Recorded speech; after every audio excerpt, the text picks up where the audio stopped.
Namaskar, I'm Dr. Ankit Parak and I'm working as a pediatric chest specialist and sleep specialist for children.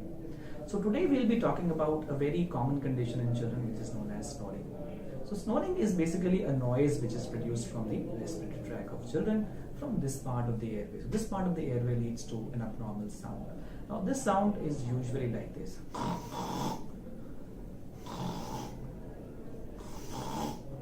And this snoring sound, as you know, usually will be heard when the child is sleeping. Now, why a snore would be produced? So normally we have enough space in our nose, and when the child lies down, the child has enough space in the airway and the child can breathe normally. Now sometimes this space gets narrowed, and then when the air passes through this narrow airway, it produces a sound known as snore.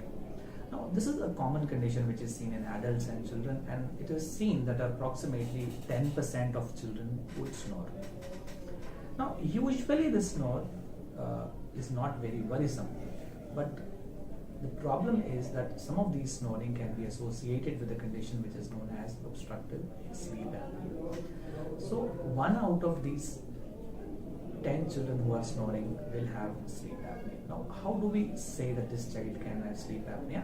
So, look for some more common things when the child is snoring. So, is it just a snore, right?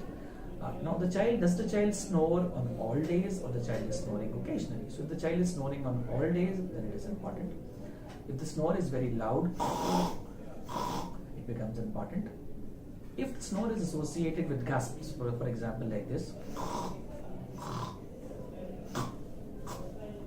then this is important. Now, if you find that the child stops breathing for a few seconds, now these are called as observed apneas. These are important.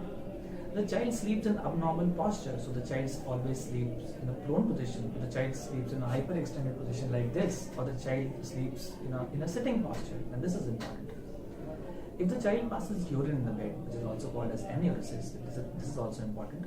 Or the child is more sleepy in the day, the school performance is going down, the school grades are going down. So these are all features of obstructive sleep apnea.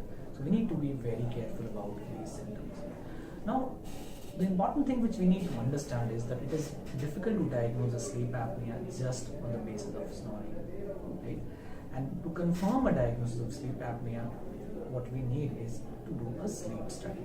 So sleep study is a test which is quite simple, and it gives us a lot of information.